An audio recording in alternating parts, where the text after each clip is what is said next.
Doctor संतोष पवार द्वारा लिखित लघुकथा रस्सी पर झूलती जिंदगी। छोटी सी चंपा सिर्फ 5 साल की थी। नाजुक से पाँव, दुबला पतला शरीर, लेकिन संकल्प से भरी बड़ी बड़ी आंखें। वह रस्सी पर संतुलन बनाए आगे बढ़ रही थी।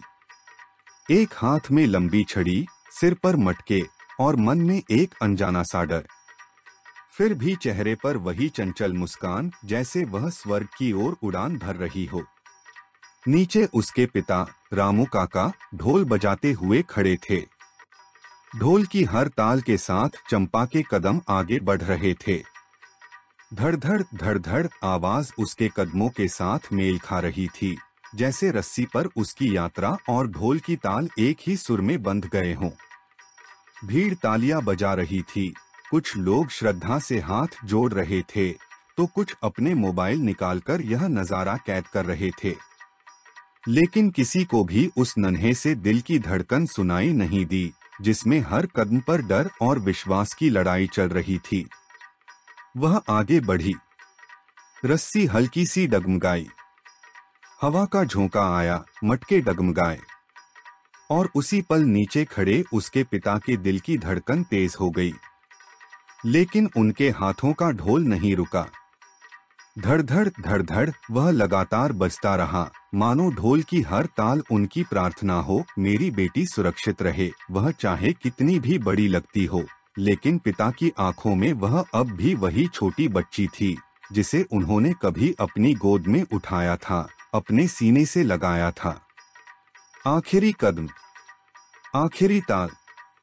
ढोल की आवाज तेज हुई, भीड़ खुशी से झूम उठी और चंपा रस्सी के छोर तक पहुंच गई। भीड़ में तालियों की गड़गड़ाहट गूंज उठी। कुछ लोगों ने उसकी छोटी हथेलियों में सिक्के रखे, कुछ ने मुस्कुराकर उसे आशीर्वाद दिया। लेकिन उस भीड़ में किसी ने नहीं देखा वह कांपता हुआ पिता का दिल। किसी ने नहीं सुनी वह एक गरीब बाप की सिसकी। रामू काका ने ढोल को एक ओर रखा और चंपा को कसकर गले लगा लिया।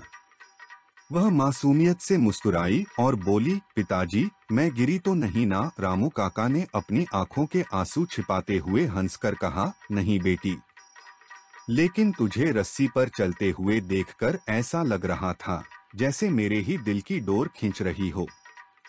हर कदम के साथ मेरी सांसें अटक रही थीं, लेकिन मेरा भरोसा तेरे कदमों में बंधा था।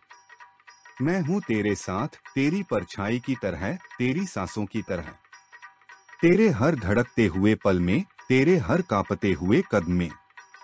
तू चलते रह बेटी, मैं हमेशा तेरे साथ रहूंगा। जैसे तेरी लय में बजता यह ढोल, भीड़ धीरे धीरे बिखर गई, तालियों की आवाज थम गई, लेकिन चंपा और उसके पिता की जंग अब भी जारी थी, संतुलन बनाए रखने की।